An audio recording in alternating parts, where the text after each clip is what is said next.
Guinness book of world records में 182 metre के साथ दुनिया के टॉलेस्ट स्टैचू होने का रिकॉर्ड भारत के आयरन मैन सरदार पटेल के स्टैचू ऑफ यूनिटी को ही जाता है।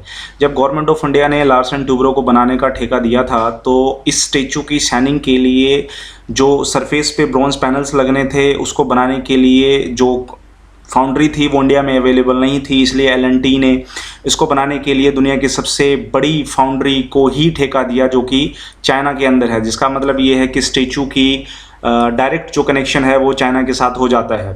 गलवान वैली में 20 सैनिकों की शहीदी के बाद जो एंटी चाइना मूवमेंट स्टार्ट हुआ उसको लेकर के सड़कों पे बहुत सारे लोग मेड इन चाइना के सामान को फेंकने लगे, जलाने लगे। जिसका मतलब ये है कि लोग चाइना के खिलाफ चले गए, जा रहे हैं और जाएंगे। इंडिया के लिए ये कंडीशंस कितनी फेवरेबल है, इंडिया के ये कितनी अगेंस्ट हैं, आइए इस स्लाइड्स में मैं आपका रोहन हिमांशुजा स्वागत करता हूं। तो समझते हैं इस पूरे के पूरे सिनेरियो को। सरदार पटेल की जो मूर्ति साबरमती में नर्मदा नदी के किनारे बनाई गई उसको लेकर के जो ठेका दिया था वो चाइना के नानजिंग प्रोविंस में जियांजिंग टोंगिंग मेटल हैंडीक्राफ्ट कंपनी जो दुनिया की सबसे बड़ी फाउंड्री मानी जाती है उसको ही दिया गया। तो सबसे पहले प्रॉब्लम समझ लेते हैं कि इंडिया और चाइना के बीच में अक्साई चीन में विवाद बना ही हुआ है। अब चाइना जम्मू कश्मीर के इस रीजन में गलवान वैली है, चाइना इसको अपना बता रहा है। इसको लेकर के बने डिस्प्यूट्स के बाद ही हमारे 20 सैनिकों की शहीदी हुई थी, जिसको लेकर के मेजर जनरल और लेफ्टिनेंट जनरल लेवल तक की टॉक हो रही है। और अभी सिचुएशंस को जितनी जल्दी डी एस्केलेट किया जाए उतना ही दोनों देशों के लिए बेटर है। तो सबसे पहले समझते हैं कि इस पूरी सिचुएशन के बाद ही बॉयकॉट चाइना का मूवमेंट स्टार्ट हुआ। तो ग्राउंड रियलिटीज़ क्या है? ग्राउंड रियलिटी ये है कि इंडिया और चाइना के बीच में जो ट्रेड डिफरेंसेस है वो 1 और 7 का है। जिसका मतलब है कि इंडिया एक भेजता है तो 7 सामान मंगवाता भी है। जिसका मतलब साफ है कि जो इंडिया और चाइना के बीच में जो ट्रेड हो का जो डिफरेंस होगा वो बेसिकली इंडिया के फेवर में डेफिसिट में ही होगा, क्योंकि इंडिया एक्सपोर्ट कम करता है, इंपोर्ट ज़्यादा करता है, जिसकी वजह से ये डेफिसिट बनेगा या बनता है। इंडिया चाइना से mainly electronic goods, smartphone, industrial goods, vehicles के component, solar cells, pharmaceutical products, drugs और एंटीबायोटिक्स मंगवाता है। इवन इंडिया का जो फार्मा सेक्टर है वो टोटली चाइना के इंपोर्ट पे ही डिपेंड करता है। इवन कोविड-19 को लेकर के एक बीच में जो हाइड्रोक्सी क्लोरोक्विनोन को लेकर के चर्चा चली थी, जिसको बनाने का सबसे बड़ा जो क्रेडिट जाता है, जो पूरी दुनिया में सबसे ज़्यादा बनाता है वो भारत ही है। जब भारत को बनाने के लिए जब पूरी दुनिया से ठेके आने लगे इसके, तो भारत को पता चला कि इसके लिए जो एक्टिव फार्मास्यूटिकल इंग्रेडिएंट्स यानी आप रॉ मटेरियल कह सकते हैं, जिसको बनाने के लिए रॉ मटेरियल की ज़रूरत होती है, वो चाइना से ही इंपोर्ट करना पड़ता है। तो जिसका मतलब ये है कि इंडिया टोटली रॉ मटेरियल्स के लिए चाइना पे डिपेंड करेगा। तो ये एक बहुत बड़ी प्रॉब्लम है। अगर इंडिया सारी चीज़ों को या सारे प्रोडक्ट को बॉयकॉट करता है तो इंडिया में ड्रग्स को लेकर के या लाइफ सेविंग ड्रग्स को लेकर के बहुत बड़ी क्राइसिस भी पैदा हो सकती है। इंडिया 60% जो इंपोर्ट करता है इलेक्ट्रॉनिक्स और इलेक्ट्रॉनिक्स गुड्स का, उसकी डिमांड चाइना ही पूरी करता है। इवन इंडिया के अंदर 4 ऐसे ब्रांड जियामी, वीवो, रियलमी और ओप्पो जो बेसिकली स्मार्टफोन इंडस्ट्री है भारत में, ये 4 ब्रांड भारत के 60% स्मार्टफोन इंडस्ट्री को कवर करते हैं। तो इससे ही पता चलता है कि चाइना और इंडिया के बीच में जो कंपटीशन है ट्रेड को लेकर के वो कितना ज़्यादा है, कितना ह्यूज है। इंडिया टोटली डिपेंड करता है चाइना के ऊपर 30% ऑटोमोबाइल कंपोनेंट्स को लेकर के। इंडिया का जो टॉय मार्केट है लगभग 90% चाइना से ही भरा पड़ा है और बाइसिकल मार्केट का 50% कंपोनेंट भी चाइना से ही आता है। इवन चाइना की बहुत बड़ी कंपनियों ने भी भारत के अंदर बहुत सारा इन्वेस्टमेंट किया हुआ है। चाइना के टेंसेंट कंपनी ने इंडिया के जो गाना एप्लीकेशन, मोबाइल एप्लीकेशंस है उसके ऊपर इन्वेस्टमेंट कर रखी है। इंडिया की जो फिनटेक यूनिकॉर्न पेटीएम कंपनी है उसको भी अलीबाबा ने, जो कि एक चाइनीज़ कंपनी है, उसको इन्वेस्ट किया है।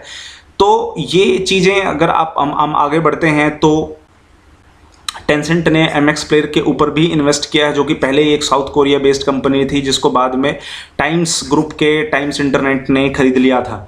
तो अभी इस पे $144 मिलियन का चाइना के टेंसेंट कंपनी ने इन्वेस्टमेंट किया। इवन अप्रैल 2016 के अंदर चाइनीज स्मार्टफोन मेकर जो जियामी हैं, उन्होंने हंगामा डिजिटल मीडिया एंटरटेनमेंट, जो कि हमारे मूवीज से जुड़ी हुई है प्लेटफॉर्म है, उसमें इन्वेस्टमेंट की है। तो बहुत सारी इन्वेस्टमेंट चाइना से ही आती है। अगर ऐसे में एंटी चाइना मूवमेंट स्टार्ट हुआ तो ऐसी कंपनियों को जो कि बेसिकली मेक इन इंडिया से फुलफिल कर रही हैं, मेक इन इंडिया से बढ़ रही हैं, इवन इस मेक इन इंडिया के ऊपर ही पूरा का पूरा क्वेश्चन मार्क आ जाएगा, क्योंकि मेक इन इंडिया में पैसे की जरूरत है और पैसे के लिए इन्वेस्टमेंट चाइना की बहुत बड़ी कंपनियां इंडिया के अंदर कर रही हैं। तो क्या इंडिया इनके बिना ग्रो कर पाएगा? इसके लिए इंडिया को बहुत सारे समय की जरूरत होगी और वो अभी फिलहाल है नहीं। चाइना के जो बड़े बड़े जायंट्स हैं, अलीबाबा, टेंसेंट, जियोमी, उन्होंने इंडिया के बहुत बड़े ग्रुप या कंपनी के अंदर इन्वेस्टमेंट कर रखी है, जिसकी पूरी की पूरी लिस्ट आप यहाँ देख सकते हैं, जिसमें कुछ बड़ी कंपनियां big basket, Paytm mall, Snapdeal, Zomato है, इवन बाइजू जो एजुकेशन में बहुत बड़ा प्लेटफॉर्म है, बहुत बड़ा नाम कमा चुका है, उसको टेंसेंट ने ही इन्वेस्ट किया हुआ है। $50 मिलियन की इन्वेस्टमेंट टेंसेंट से हुई है। ओला, ड्रीम 11, फ्लिपकार्ट, हाइक, स्विगी, उड़ान, ऐसे ही इवन जामू के सिटी मॉल, हंगामा, Mars play, over, Rapido, ShareChat, बहुत सारे ऐसे कंपनियां जो इंडिया के अंदर इन्वेस्टमेंट कर रही हैं। अब क्वेश्चन ये है कि क्या इतना बहिष्कार सही है जो हम इंडिया मेड इन चाइना के लिए कर रहा है, चाइना के खिलाफ कर रहा है? उसको हम दो एग्जाम्पल से समझते हैं कि ये किसी भी कीमत में भारत के फेवर में नहीं है, क्योंकि जब माओ जेडोंग चाइना के अंडर रूल कर रहे थे तो उन्होंने वेस्टर्न जो कंट्रीज़ हैं उनका जो प्रोडक्ट है वो अपने देश में आने नहीं दिया था, जिसकी वजह से वो ग्रो नहीं कर पा रहे थे। तो जब उन्होंने चाइना ने उसको अलाउ किया, जब माओ का दौर चला गया, तो उसके बाद चाइना इकोनॉमिक पावर बना और इकोनॉमिक पावर की वजह से ही आज चाइना के पास बहुत सारा पैसा आ गया, जिसकी वजह से पूरी दुनिया के अंदर वो जियोपॉलिटिकल इन्फ्लुएंस में रोल कर रहा है। तो इसका मतलब साफ है कि अगर हम लोग प्रोडक्ट्स का बहिष्कार करते हैं, बॉयकॉट करते हैं, तो वो इंडिया के फेवर में बिल्कुल ही भी नहीं होगा। इवन सेकेंड वर्ल्ड वॉर के बाद जब जापान के ऊपर परमाणु बम गिरे थे तो उसके बाद अमेरिकियों का जापानियों ने कोई बहिष्कार नहीं किया था, लेकिन इसके बाद वो जो आगे बढ़े अमेरिकी मार्केट्स को जापान के अंदर आने दिया, वो वहाँ गए, इकोनॉमिक पावर बने और आज जापान ने अमेरिका को मात दे दी है। तो ये दो बड़े एग्जाम्पल हैं जो साफ बोलते हैं कि बॉयकॉट किसी भी कीमत पे सही नहीं है, और ये सिनेरियो इंडिया के फेवर में बिल्कुल ठीक नहीं है। फिलहाल इंडिया के फेवर में क्यों नहीं है उसको हम थोड़ा आगे समझते हैं। अगर इंडिया इन चीज़ों को इम्प्रूव कर जाए तो हम चाइना को मात दे सकते हैं। अभी क्वेश्चन ये है कि जब हम राष्ट्रवाद की बात करते हैं, नेशनलिज्म की बात करते हैं, तो नेशनलिज्म के भी बहुत सारे अप्रोच हैं। तो एक अति राष्ट्रवाद या हाइपर नेशनलिज्म हो जाता है जो किसी भी कीमत पे किसी भी कंट्री के लिए फेवरेबल नहीं होता। जब नाजी आए थे, हिटलर का जब उदय हुआ था, जब हिटलर राइज किया था जर्मनी में, तो वो भी एक हाइपर नेशनलिज्म का ही उदाहरण था। और उसके बाद हम सब जानते हैं कि हिस्ट्री में क्या हो चुका है इस हाइपर नेशनलिज्म की वजह से। इवन चाइना का अगर हम एग्जांपल लें, जैसे कि मैंने यहाँ पर बताया कि माओ के दौर में जापानीज़ प्रोडक्ट को वो चाइना के अंदर आने नहीं देते थे। बाद में चाइना ने उसको अलाउ किया, लेकिन आज जो चाइना कहाँ है वो हम सब जानते हैं, वो एक दुनिया की दूसरी सबसे बड़ी इकोनॉमिक पावर बन चुका है। इवन इसी तरीके से बहुत सारे ऐसे भी जगह, मतलब ऐसे भी कंट्री हैं। इवन अमेरिका ने भी फ्रेंच गुड्स को बिल्कुल एक तरीके से बॉयकॉट कर दिया था, क्योंकि फ्रांस ने पूरी तरीके से मना कर दिया था कि जब 9/11 के बाद 9/11 जब इंसिडेंट हुआ था, तो उसके बाद जब इराक के ऊपर ट्रुप्स भेजने की बात आई थी तो फ्रांस ने मना किया। और उसके बाद फ्रांस के जो सामान हैं, जो गुड्स हैं, जो अमेरिका में पाए जाते हैं, एक्सपोर्ट होते हैं, उसको यूएस कंज्यूमर ने बिल्कुल डिनाई कर दिया था। उसके बाद जो अरब नेशंस हैं उन्होंने इजरायली और अमेरिकन प्रोडक्ट का पूरी की तरह बहिष्कार करने की कोशिश की, क्योंकि उनका जो स्टैंड था वो फिलिस्तीन को लेकर के था, और इजराइल और फिलिस्तीन के बीच में बहुत बड़ा डिस्प्यूट्स है अरब नेशंस को ले, अरब रीजन्स में। तो उसके बाद जब हम आगे बढ़ते हैं तो अब इस तरह के बहुत सारे एग्जाम्पल ऐसे हैं जो साफ बताते हैं कि अगर आप इकोनॉमिकल लेवल पे बॉयकॉट करते हैं तो वो किसी भी कीमत पे सक्सेसफुल नहीं होगा, इवन वो बहुत बड़ा फेलर ही होगा। और इसी वजह से economy defiles all cycles perpetuate by emotions and isolationism. अगर आप भावनात्मक रूप की बात करें तो आर्थिक रूप पे आपकी सारी भावनात्मक जो है चीज़ें हैं वो टूट ही जाती हैं। तो भावनाएं एक अलग चीज़ हैं और इकोनॉमिक्स एक अलग चीज़ है। भावनाएं अपने पास रखी हैं, लेकिन इकोनॉमिक्स का रोल प्ले करने दीजिए। इसका सोल्यूशन क्या है? इंडिया किस तरीके से ओवरकम कर सकता है इस पूरे के पूरे ड्रामा को, इस पूरे के पूरे सिनेरियो को? चाइना को वो कैसे बीट कर सकता है? सबसे पहले हम ये समझ लेते हैं कि इंडिया को रिसर्च एंड डेवलपमेंट में बहुत सारा पैसा खर्च करना होगा। अब इंडिया आज के समय अपने टोटल जीडीपी का 0.7% ही रिसर्च एंड डेवलपमेंट पे लगाता है, जबकि अगर हम लोग इसको चाइना, ब्राज़ील और इजराइल से कंपेयर करें तो 2% चाइना अपना रिसर्च एंड डेवलपमेंट पे खर्च करता है। यही एक डिफरेंस देखने को मिलता है। ब्राज़ील की अगर हम बात करें तो 1.2% वो अपने रिसर्च एंड डेवलपमेंट पे खर्च करता है, और दुनिया की बहुत बड़ी जो रिसर्च एंड डेवलपमेंट में नाम आता है वो इजराइल का आता है, जो अपने टोटल जीडीपी का 4.3% करता है। तो आप ये डिफरेंस देख सकते हैं, ये मेजर डिफरेंस है रिसर्च एंड डेवलपमेंट में। तो अगर इंडिया यहाँ काम करे तो हम चाइना को बिल्कुल बीट कर सकते हैं।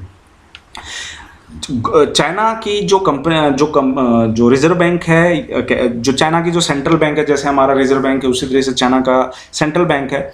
चाइना का सेंट्रल बैंक वहाँ की कंपनियों को बहुत ही मिनिमम रेट पे लोन देता है, जो कि वहाँ की कंपनियों के लिए बहुत बेनिफिशियल्स होती हैं, और वो कंपनियाँ आगे अपने बिजनेस को एक्सपेंड करती हैं, जो इंडिया में पॉसिबल नहीं है और इंडिया में पॉसिबल हो भी नहीं पाती, क्योंकि इंडिया के अंदर जो लोन का जो रेट होता है वो बहुत ज़्यादा होता है। तो बहुत सारी कंपनियाँ तो जो बिगिनिंग में है उनको लोन मिल ही नहीं पाता। तो यही वजह है कि हम रिसर्च एंड डेवलपमेंट में ज़्यादा काम कर नहीं पाते।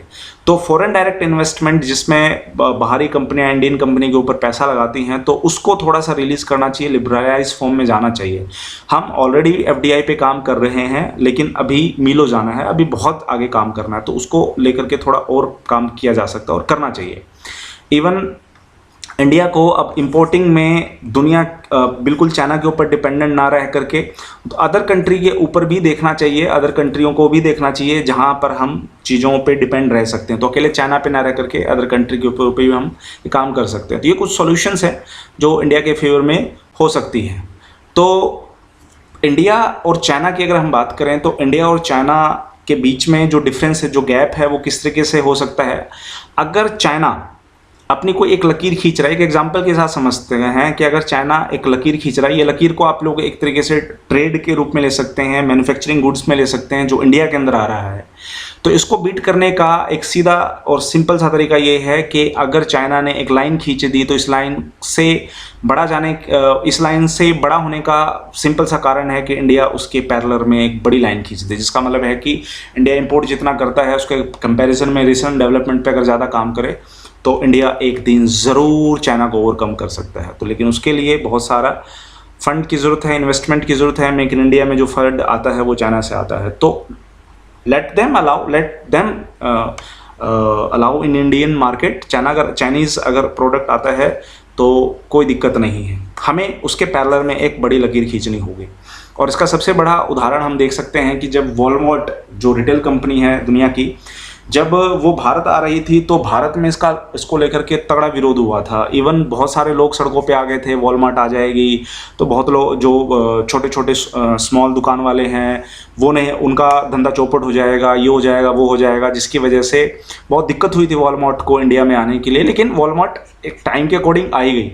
आज अगर इंडिया की बात करें तो इंडिया में अमेज़न ने एक तरफा कब्जा किया हुआ है। तो देरी सही लेकिन चीज़ें ट्रैक पे आ रही है। लेकिन वहीं पे अगर हम चाइना के एग्जांपल देखें तो वॉलमार्ट चाइना में आज 5वें नंबर पे की कंपनी है, जबकि चाइना के अंदर कोई भी प्रोटेस्ट नहीं हुआ है इसको लेकर के, उन्होंने आने दिया। अगर वॉलमार्ट ने एक लाइन खींच दी वहाँ पर रिटेल की, तो वहीं पर चाइना ने एक बड़ी लाइन खींच दी, जिसका मतलब साफ है कि वॉलमार्ट वहीं पे फेल हो गया और चाइना वहाँ ग्रो कर गया। और इसका सबसे बड़ा उदाहरण है अलीबाबा रिटेल, जिसके फाउंडर जैकमा है, वो दुनिया के सबसे अमीर आदमियों में से आते हैं। तो ये है सारा का सारा खेल, जो ये बताता है कि आप आने दीजिए, उनकी जितनी भी लाइन है उस लाइन के पैरेलल में आप अपनी लाइन खड़ी कीजिए। अगर वो कोई एक सामान लेकर के आ रहा है तो उसके पैरेलल में आप 10 सामान खड़े कीजिए, जिसका मतलब साफ है कि आप इकोनॉमिक पावर बन जाएंगे। तो अगर आप सामानों को जलाते हैं तो इसमें खुद का ही नुकसान करते हैं, वो कहीं पे भी फ़ायदा नहीं करता, और हाइपर नेशनलिज्म कहीं पे भी नहीं चलता। तो पूरी दुनिया में हमने देखा कि हाइपर नेशनलिज्म जहाँ जहाँ आया उन्होंने नुकसान ही किया है।